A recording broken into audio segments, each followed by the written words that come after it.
Hi, this is David with Think and Act Locally. I'm here with Ralph Morrissey and Robbie Lowe.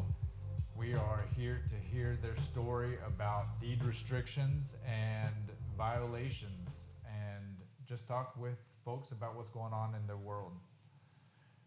Ralph, you want to begin and tell us the story? Sure. This subdivision was built in 1976, and in the beginning, deed restrictions were established by the developer. And every homeowner, when they buy the home, signs on to the fact that they will agree to follow those deed restrictions. That includes our neighbor, Stephen Alvarez, who decided to build a two-story apartment building on his lot. The day that he put the second story framing on it, we knew that this was not a rebuild of his existing garage, which was damaged years earlier, but that something else was going on. I delivered him a copy of the deed restrictions that same day, and the following day we had about a 30-minute conversation. Unfortunately, his take was, I'm compliant, my lawyer says I'm compliant, and I'm going to do what I want to do. He ended up getting 2 letters from the city. Within a week, he got one, and about 2 weeks later got another one. Cease and desist letter from the city. He chose to keep constructing until finally. During that 2 weeks, it's like he went into overdrive too. Oh, exactly. Building so fast every day, all day. They told him to cease and desist, and went forward With the building and with the the progress building. on the building increased. He finally stopped at the end of January, and because this all started in December, and of 2019. Yes, yeah, we're talking a long time ago. And anyway, so it remained that way, and then in 2020, the courts, of course, were closed, so the city can't move forward until I think April of 2021, when he negotiated an agreement with them that what he would do, and he gave them the designs, he would combine the 2-story apartment building with his residence, making it one residence with just one set of meters, and getting rid of the separate access for the second story, and just making it all one building.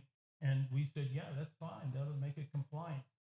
Well, here we are 5 years later, and the building's finished, 2 stories, even though he's had stop work orders all along, and courts have ruled against him several times now. And we compromised by allowing it to be turned into living area, even against the deed restrictions, because it's closer to the fence than a resident is supposed to be. But if he removes all the invasive, Basically the door, the entrance the is right over here. entrance, the overhang, the lights, and the air conditioner, if all of that just becomes blank walls on the back of the building, then, we were willing to compromise that it was closer to the fence, Right. Because it wasn't that invasive if it was just sealed off in walls, Right. So I feel like we compromised, but I'm not sure he feels that way. It's turned into something else. Yes. So what he did is he took the whole story and turned it around. He turned Bit of a thunderstorm. He turned the story around to where all his neighbors who opposed it are racist, unless they're Hispanic, of course, then he wouldn't accuse them of that, and claimed the city was being corrupt in enforcing the deed restrictions. And he's trying to get a mayor elected that he believes will be favorable to him and somehow stop the legal process from happening. But the funny thing about that is that judges already ruled, you have to fix it. So I don't know how a different mayor is going to change what a judge has already ruled. Yeah. I don't see how that could, separation of powers and everything. I don't think the mayor has that type of power. It was in county court. It was never in city court, so it really. Oh, is the county, is Harris County? Harris County made those rulings, not the city of Pasadena. Harris County District Court. Mm-hmm. Okay. And so now here we stand. We're both frustrated and confused as to how one individual can tear a neighborhood apart and be so defiant when it comes to simply doing the right thing. And there's been no consequences for bad behavior. We've seen the bad behavior every 2 weeks at city council, the yelling and the name calling and all the disparaging comments about persons individually. And he was red tagged twice. And he took the red tags off and even posted on Facebook that no red tag would stop him from doing what he wanted to do. He posted that in writing, so I was kind of surprised about that. But the story he tells is that he needed those accommodations for his handicapped mother with dementia. But I had a mom with dementia too. We both did. We had that in common. And I mean, I said to him, I would never put my mother with Alzheimer's out in a garage all by herself. I wouldn't do that. Plus, how do you explain the second story? You're going to make your mom go upstairs? But he will never address that part of his story. It's for my mom. It's for my mom. But if you pin him down, he will quickly tell you that was for a caretaker. Right. Okay, well, what do you plan to do with it when mom is gone? This is a lifelong structure. It's not like you're going to tear it down when mom is gone. Well, mom's gone. Right. Both of our moms are gone. And he's still fighting for what he says is not a rental unit. But it has separate utilities. It has a separate entrance. It actually has a fenced-off yard where they can't get in his backyard. They can come in the front, and there's a little fence at the corner that gives them a little yard of their own, and up the stairs to the upstairs unit, and all of that. So his story, if you delve down into the actuality of what's there, that doesn't really fit the story that he tells. And the story really doesn't matter. It doesn't. It's a violation, pure and simple. And if it's allowed to stand somehow, then this could set a precedent throughout our neighborhood and change our neighborhood forever. And those of us who invested, I bought my house in '76. Those of us who invested in this neighborhood and anticipated that the value would continue to increase could find ourselves in a opposite position to where perhaps the change of the neighborhood would make it less desirable. And I bought mine in 2015, and half the time that I've lived here, I've had to fight. I mean, I've gone through all the emotions, right? Anger, frustration. I just don't even understand how we got here when we had deed restrictions day one that were in black and white. How did we get here? Right. Yeah, well, through talking with Steve, it was, in my opinion, the architect, whenever they drew up the plans and everything, that they should have checked the deed restrictions and told him that they weren't in line. But then I called his architect, and they said they just did the structural for him, and they didn't do any of the plans that would show where the entrances were or anything like that. And so for whatever reason, his plans were submitted like that to the city, and the city passed them. And so it's his opinion that because the city passed them, regardless of the deed restrictions, that he was green light and that he could go and build it. And then And it was unfortunately, that's how it works in every city. So the permit specifically asks the question in the permit, have you read and understood your deed restrictions and the project you're attempting, I don't know the exact wording, so I'm Right. paraphrasing, but the project that you're permitting is not in violation of those deed restrictions. And he signed off on that. And based on that signature and that understanding, the city issued the permits. And that is how it works in most municipalities. And so it was his responsibility, but he was warned, like early in the process. He could have regrouped at the beginning, and he Right. chose not to. He invested and invested and invested. And, and he took it as permission. We actually did go to court for a injunction. Just, in my opinion, it was like, look, just stop until it's settled. I mean, let's figure it out before you invest all this money. Right.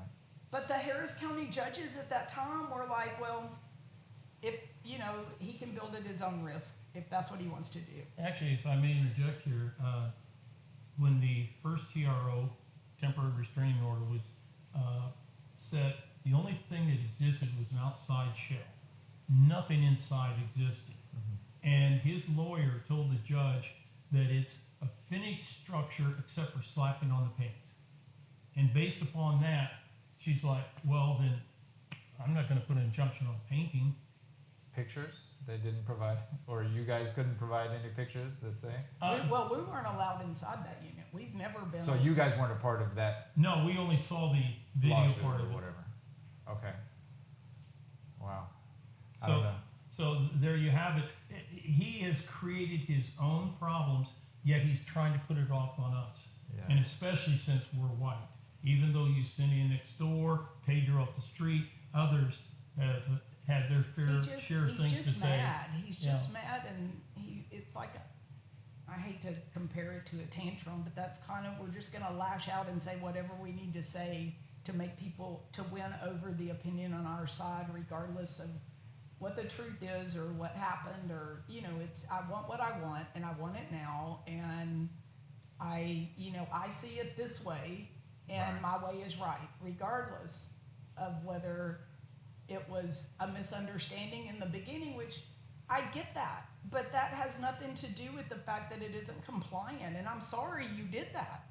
I am. I mean, that caused so much trouble, and at the end of the day, the city has redesigned getting permits, and it is, if you talk to anyone that's trying to get permits, it's a very arduous process now.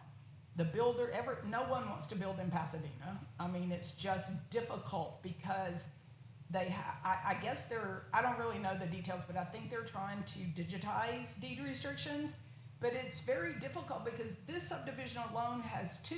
If you go across the street to Parkgate, they have 7, and that's sections. There's 7 sections of Parkgate, 2 sections of Fairmont Estates in our part. There's actually 4, but that's another story. But every section has their own set of deed restrictions that could vary from the last one. So it's an overwhelming task, which is why the city really didn't get involved in trying to discern whether or not it's compliant. They ask you to read them, and then there is a process if you're in violation, which is exactly what we did, was to notify the city that this is a violation. He should not be doing this. It was nothing but a bunch of 2x4s when he was first told of this, and then it was just 2x4s with some tieback on it when the city sent the first cease and desist letter. Anything beyond that cannot be excused whatsoever out of ignorance. And in fact, I don't believe him to be an ignorant man. I believe him to be a knowledgeable man, and he's actually pretty smart because he's been able to manipulate a lot of people in this neighborhood and actually on various news stations, what have you, into his way of thinking. Well, he's very passionate. No one wants to believe that somebody looked you in the eye and lied to you. No one wants to believe that, especially if you're a neighbor. And to have that person do that, I gave you a copy of something he left on somebody's door that simply stipulates, that says, all I'm trying to do is put in some amenities for my mother, please sign the document. But the document says that he can have a 2-story apartment building. I mean, how do you balance that with truth? You know? And truthfully, there's no amenity that will help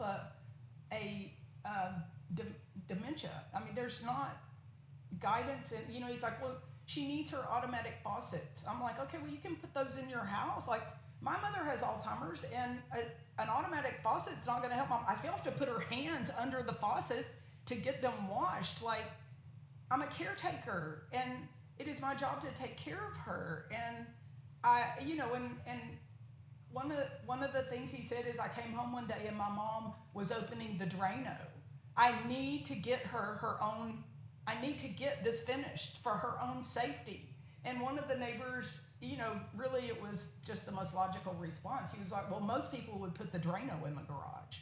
I'm like, okay, I that's how I would do it. Lock a cabinet.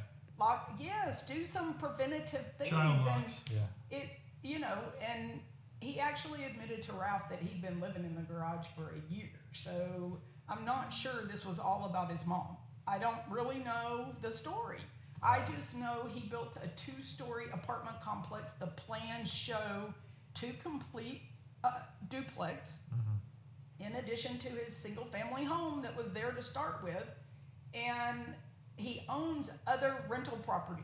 So it's not like he Unfair, isn't Chris. a landlord. He owns a house in our neighborhood that if he needed accommodations for mom, there is a house he owns right around the corner.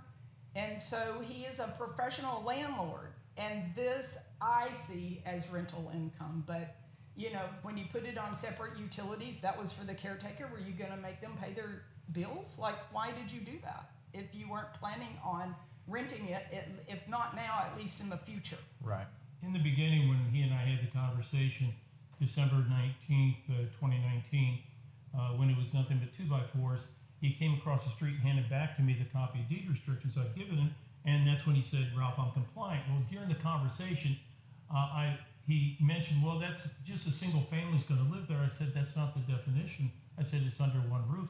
And besides, even if that were, it stipulates in deed restrictions, no one could live in an outbuilding. He said, Ralph, I've been living in that garage for a year. And I said, well, if nobody knew, nobody's going to file a complaint. And he said, all I'm trying to do is keep my family together. Now, I don't understand exactly what that all means, but I just know that he had clear guidance on the fact through the deed restrictions, the conversation, that he was in violation. And now he's telling everybody I was 90% done before anybody said anything. And they're just messing with me because they're white and things of that nature. And I don't know, if I were a psychologist, I'd probably say he's narcissistic, but I'm not, and I can't say that. But his Or you actions... can, and well, you just did.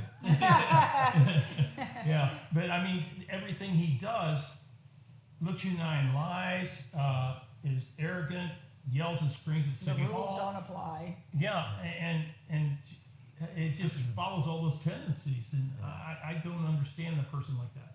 Well, from my perspective, we, again, think and act locally. Mm-hmm.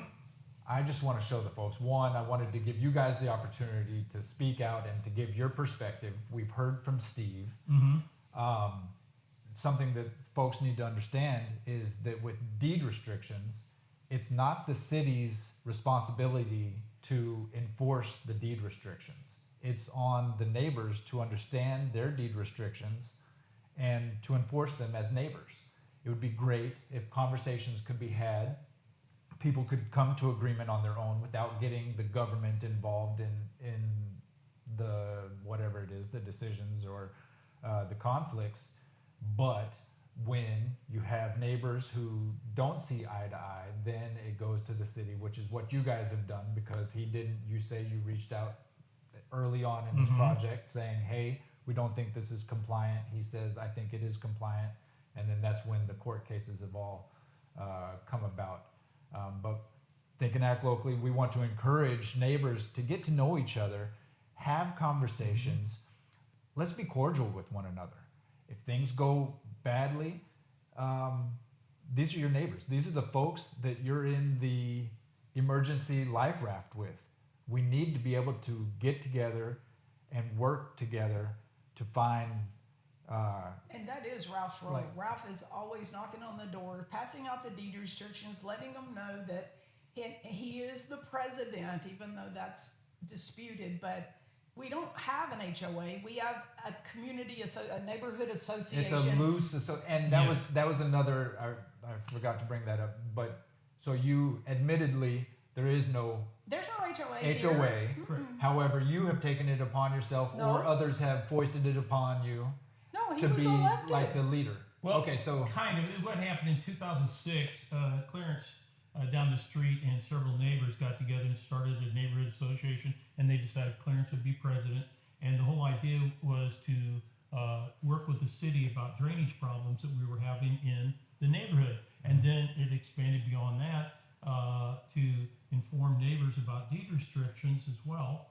Or just Plus- it's an information bulletin board. But Yeah. we don't have any enforcement authority. We have nothing except here we're going to have neighborhood night out in the park, or this person lost their dog, or right. it's just an informational bulletin board. Our But deed Facebook page has restriction- become that. Yeah, our Facebook page has become. We have a neighborhood Facebook page, and that's what it's become. And anyway, continue because Well, Clarence. If there's what happened is then Clarence said he needed to resign. I had just joined the organization, and they ended up electing me president. Okay, and so I worked with others, and we renewed the deed restrictions in 2012 and again in 2022. Only in 2022 we made them auto renew, so because it's very expensive, and Robbie and I and a couple others put up the money to do this, and It was expensive. It was over $2,000. Yeah, 'cause we between don't $1,500 have- and $2,000, and we don't have a teal. I mean, we don't have a. we're not a tax They're not authority. paying there's no HOA There's dues. no fee. There's nothing. Right. We have no money. And if we Gotcha. wanted to renew our deed restrictions, somebody had to cough up the money. Neighbors are reluctant to go talk to somebody about something they shouldn't be doing. Okay, they've got a trailer parked in the front yard, or they've got a guy had a tractor trailer parked at his house. So what happens is that I've taken on the responsibility of writing a letter, and the letter starts off with "Dear Neighbor," and then it goes into the reason for the letter. It talks about the deed restrictions in short. Shows the deed restriction violation, and then offers suggestions how to get around it, such as if it's a trailer, we even change the deed restriction to make it official. Put it in your garage, put it behind a fence, out of sight, out of mind, you're good to go. Mm-hmm. Okay? Things like same with boats and various other stuff, because if you've ever driven through some neighborhoods where there are no deed restrictions, it can look pretty junky. Okay? And so that's something that the majority don't want here. Hey, Ralph, So you I can- sent a letter. Ralph goes the extra mile. The guy down the street had a trailer, and Ralph offered to get him a storage building for 6 months and pay for it so he could get him out of violation, so the city wouldn't bother him, so he could make some arrangements, so we could help him out. I mean, it's not like we're just heavy-handed. Out to get everybody in power hungry. Right. And- They get multiple notice. I mean, Ralph says, look, I'm trying to help. Let me help before the city gets involved. Let me help. I've sent out probably 150 letters over 10 years. And they go to white people as well as Hispanic or Asian or They go whatever. to It matters neighbors, not. and it's multicultural. Right. He is the only person that the city ever had to get involved to this degree out of all these years. Only Stephen Alvarez. The closest we came to where the city may have been involved was a man had a broken down boat in his driveway. And I sent him a couple letters, and then finally I turned in a complaint to the city. The city sent him a letter. The second letter said, "We will sue if you don't remove that boat." Well, he called me and he said, I talked to my lawyer, and since the boat is inoperable and just sitting there, he thought it was best that instead of going to court, I'd just get rid of it. He said, "By the way, my wife's happy now. She gets to park in the driveway." And I thought, what? But anyway, that was the closest, but this is the only one. Yeah. Boats. It's a money sink. Okay. One of the things that he brought up to me is the porticoches and the covered parking in the driveways. Right. That is possibly a code violation or a Correct. deed restriction violation. And However, it was. we see that they're in the neighborhood. That was in one of the videos that he said. Right. In fact, not just that, but people who closed in their garages was a violation. I have a list of properties that he says there's Yeah. deed violations and all. And of what this. happened is that these things started before there was a neighborhood association.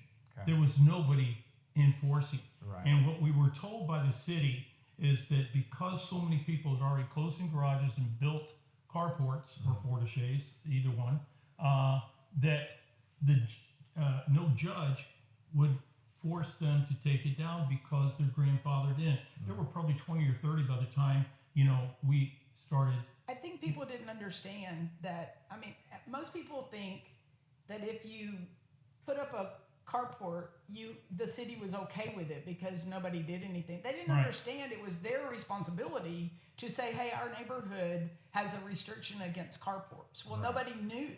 So, I mean, you fast forward to there's 30 in the neighborhood. And so in 2022, that was one of the updates that we did to the deed restrictions to allow closed-in garages and allow carports so that no one could file a complaint. The garage can be closed in for additional living space, however, not separate living space with separate utilities. Yeah, it has to be on the. Yeah, we clarified that. I have a just to make closed-in sure. garage. It was done when I bought the house. I didn't close it in. And now there's no, Very common in our area. and now there are no violations of that nature. Okay. But Yeah. this is a separate 2-story apartment building. Yeah. There's no comparison. No, it's clearly something different. And by the way, the house he owns on the other street also has a carport. Yeah. And so, I mean, And if he wants to say we're in complained. violation, he is also in violation. So, I mean, we fixed it so that, and it's, the deal was, of course, city attorney told us at one point, yeah, you can file a complaint on somebody putting in a carport, but you better file a complaint on everybody.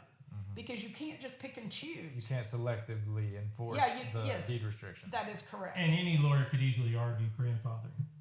So we just fixed it so that there could be no arguments. There could be, and 60% of the neighborhood agreed to make that change. And so no longer is that an argument. Yeah, we made about 6 changes to the deed restrictions to update them.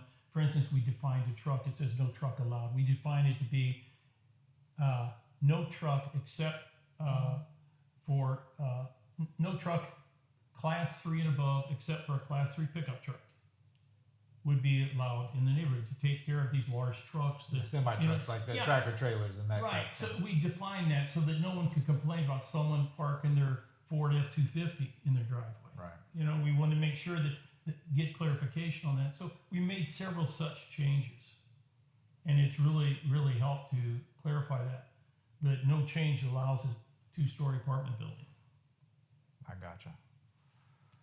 Okay. Well, is there anything else that we haven't touched on that you guys would like to get out in the open? Are we good? Well, I know that there's one last still. thing. There's Yeah. no hate from our side. There's no hate. You cannot be prejudiced against a building. I do not know them.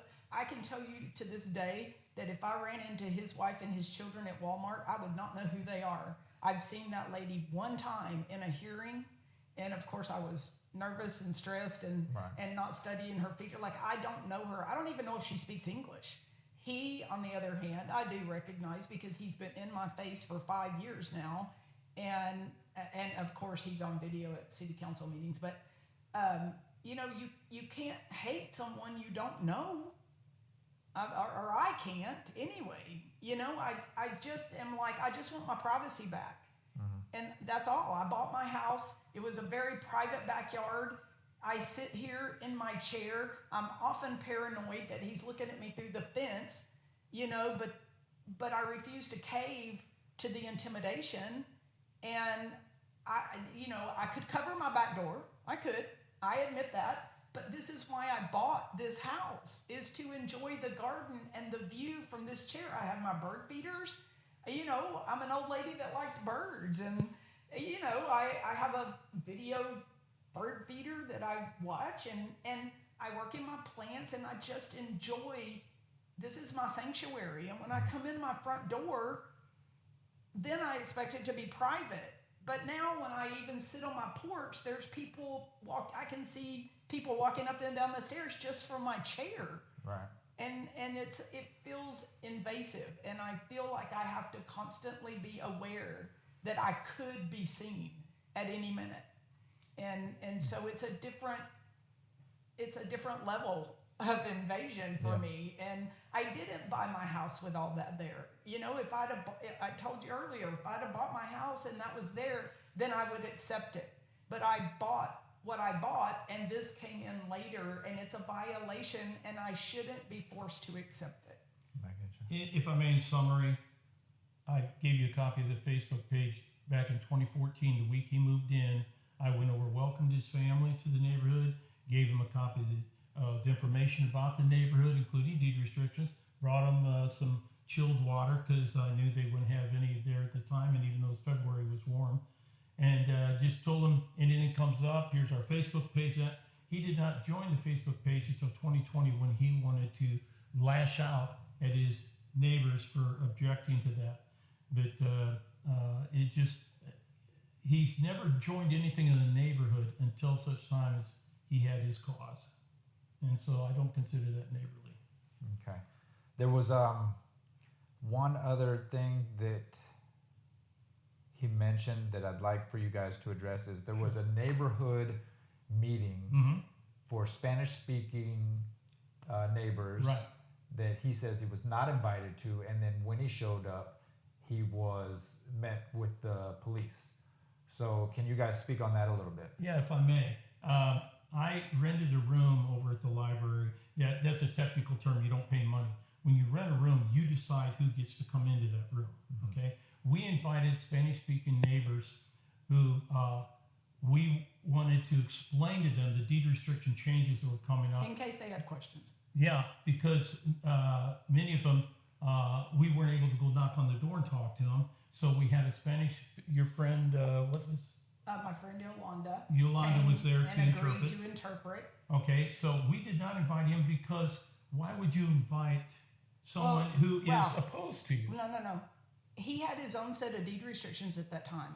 So we had competing, which is, I guess, allowed. And both could be valid if both got 60% of the deed of the signatures. They could both be. I don't even know how all that would work. But nonetheless, he was advocating for his set of deed restrictions. He was actively knocking on the neighbors' doors, collecting signatures for his deed restrictions. Why did he need to understand our deed restrictions? He was actively criticizing them and disparaging our reputations, calling us liars, dictators, blah, blah, blah, all this stuff, when we just had a set of deed restrictions that we were advocating for, just like he was advocating for his. He didn't invite us to a meeting for his either. So we had a meeting to explain our set of deed restrictions to Spanish speakers. They could sign or they could not sign. It simply was for information. He didn't need it. He speaks English. He, whatever, but he showed up to intimidate, and intimidate he did. 2 people left because they didn't want to fight with him. He got up in their faces and was speaking in Spanish intentionally so we'd be cut out. And it was obvious the reaction was such, they're like, startled and scared. He got so noisy and what have you that the librarian called the police. We didn't. We didn't The librarian met the police coming into the door and directed them into the room. And they gave us the authority to control the attendance on the room that we rented, and we didn't want him intimidating the neighbors that were there to listen to what we had to offer. He had the same right to invite them to his and go over what he had to offer. He had no intention of signing our document, which is what I said to him. If you're not signing our document, you have no business here. No business. And there was a scuffle. He might have told you. And it wasn't intentional. I walked up to speak to him going, you shouldn't be here. You're making a scene. And his mom was sitting there, and she reached up and grabbed my hand. And I have compassion for that because my mom's in the same situation, like I said. And I reached down and I patted her hand and I said, hi, Mom. Just whatever I said. It was just to comfort her. And he went off. He shoved me back and, told me to get away from his mother, blah, blah, blah. Well, that all caused him to be met with the police. He was not met with the police. They were called on him after he caused the disruption. And again, it was the librarian that called, not us. Yes. Okay. Yes. Okay. Anything else you guys want to clear up? Get on the record, tell us. Well, at the Anything end else of you the wanna share? day, it's a compliance issue. There will be video of the home. I don't know at what point we show it in the video or anything of the home. I know we haven't seen it yet and what the violations are and all that kind of thing, but it is included. So. Okay. And, I appreciate, this is the first time anyone's ever tried, like he tells his story, his version of the story at city council every 2 weeks, and how abused he is and how corrupt everything is and how Ralph has manipulated everything. I try to stay very neutral. I can't even go to my government meetings because I don't want to be his target. And I don't want him to be aggravated at me. He's looking at me through the fence. And, I have a fear of him because he's a felon. I mean, that reputation gives me pause for my own safety as a single elderly senior citizen. I'm not elderly, but I am 64 years old and I live by myself. And You feel vulnerable. I do feel vulnerable to someone who is much younger than I, and has already had the propensity to be confrontational. And I don't know when he will snap. I don't know how. I don't want to tell his personal history, but that personal history causes me to be somewhat afraid of him. And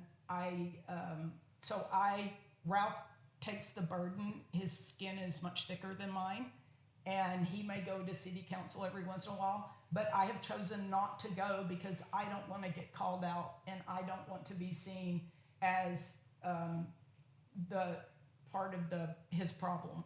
I don't want that. I want peace. He even went so far as to take a document I had printed when I was really concerned. I hadn't seen the family for days, but yet the only car missing was the work car. We even talked about it. We were concerned about that. And so... Well, not only that, but there was an incident prior to that. That afternoon, there was like an argument or something going on in the driveway. Oh, yeah, she drove off quickly with the kids or something. But anyway, we were concerned as to why haven't we seen the family and only the work car is missing. And which was unusual. If it was any other neighbor, I would have gone and knocked on the door.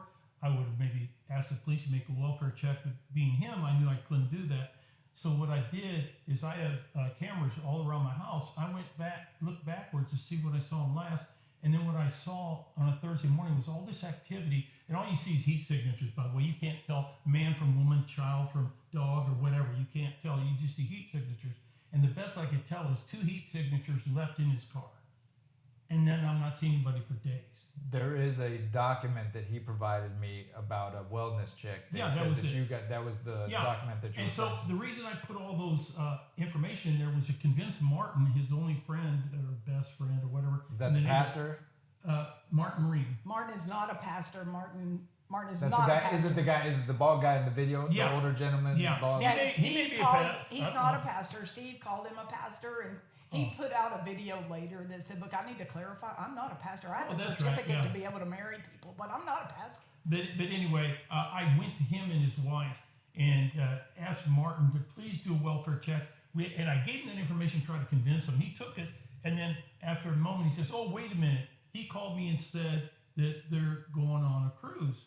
And I said, "Well, please just check anyway. Think about what that reads and just go over and knock on and make sure everything's okay." Well, then what they decided was to turn that into something where I'm a pervert, I'm filming his girls all the time, giving it to all the neighbors, and that's a lie. That's an outright lie. And why this pastor that isn't a pastor would, work with him to come up with that story, but you'll see it various times. It was from the right place. It got blown out of proportion, and in hindsight, probably could have been handled differently or should have been handled differently because of the situation. But the intent was for fear because of the volatility of the personality that we know. That the person we know is very volatile. And the incident in the driveway, and then the disappearance, like his work car, like the family never gets in that work car. That's his work car. They have a nice vehicle, big SUV. That's what they all go to church in. And always come and go in. I can't see that side as well as Ralph. Ralph lives catty corner from the front, but because he has no garage, it's just kind of evident when they come and go. It's not like I keep up or anything. No, I keep up with my neighbors and stuff. But too, a balance that we as neighbors all need to find too is that some folks, I'm not saying that this is necessarily the case either, but some folks just want to be left alone. And we will run into those neighbors from time to time that, like when I was growing up, there was a particular neighbor who didn't like me walking on his grass. And he would let us know, stay off my grass. That neighbor, everybody's got that story. Yeah. And some guys you may not click with or whatever, and so you just need to know that you need to keep your space and all of that. But which is kind of what he did by going to Martin to say, "Look, I know I'm not, that's not right for me to go check on him. Right. But my fear is there's something going on, and the children and the wife have been abandoned inside the house, or whatever scenario you imagine in your head. The worst case scenario is we've all seen too many movies. Yeah. Just go knock on the door and tell us they're okay. That was the intent. If I'd been smart, I would have just said, not left I don't the care. document. Yeah, left That would have been the smart thing for me to not care about. the He family. was just supporting his point of view. He's like, look, I went back and this is what I saw, and this is the last time the car was there. So, and he doesn't study his cameras on a daily basis, to my knowledge. It's not, he doesn't have time. He volunteers everywhere, and he wouldn't have time for all that. But it was a concern, and it was a genuine concern. It wasn't a got ya concern. It was somebody go check on the family and then let it go. I mean, and so it just got way out of. Now, if I called the police and they busted in the house based on my word, that'd been a different story. But I went to his best friend, Martin, and left it up to Martin to make that check, make it aware, because Martin may not have noticed, the same thing I did. Plus, being able to go back several days on video cameras and try to understand what really happened. Well, you never saw the kids get in the car. I think that was the other thing. You didn't ever see the family load up for a cruise or any of that, which I don't know how your cameras. I used to be president of Pasadena's on Watch. It was a citywide organization encouraging people to get to know your neighbors, get to know their routines and that, so that if something is out of the ordinary, see something, say something, go knock, go check, what have you. That was part of the Pasadena's on Watch. And that was in my mind when all this took place. But again, if I'd been smart, I'd say that I don't care about the Alvarez family. No, and look, we've all gotten so used to kind of minding our own business that when you begin to show an interest, this is the balance that we'll have to try to find is, the difference between, being a concerned neighbor and then being a snitch or, that kind of deal.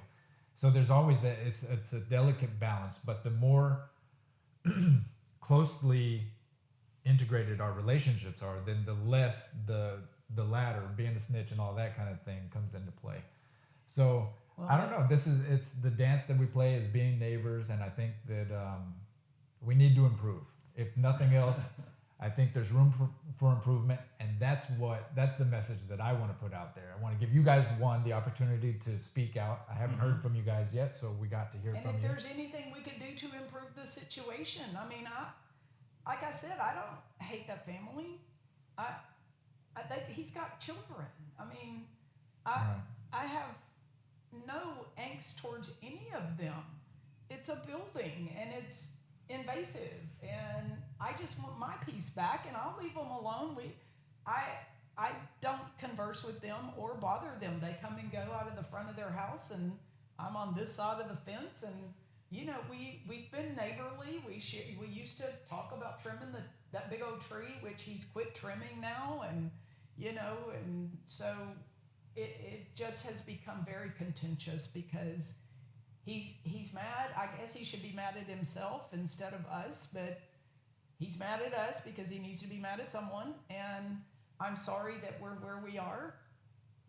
I don't know what to do that we could have done any better, because he wasn't open to conversation. He was convinced he had done everything he needed to do, and once the city stepped in, he's like, I don't care what y'all have to say, I'm doing what I need to do. And that's just sort of the attitude he's had the entire time, and I think he just doesn't like the answer no. I mean, you'll see screenshots in there from when he was part of the Facebook page stipulating like red tags mean nothing to me, and I'll do what I want to do, and that sort of thing. I will I'll scan this and create a PDF if you don't mind, and I'll put it. Keep it. That's a copy. Well, I'll put it as a link on our website. I see. Okay, sure. So for the folks, if they are interested and want to know more, the information's here. I just want to bring this stuff to light, let people make their own decisions about it, and hopefully they can learn from the experience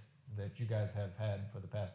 I'm in on the very back end of this thing. I was not a part of any of this, and this has been going on for years and years. So it has, and there's a lot of moving parts that got us to where we are, and but again, the simplified version is it's a deed restriction violation. The courts have ruled that he needs to comply, and he's yet to comply. So I don't know where it's going from there. Yeah.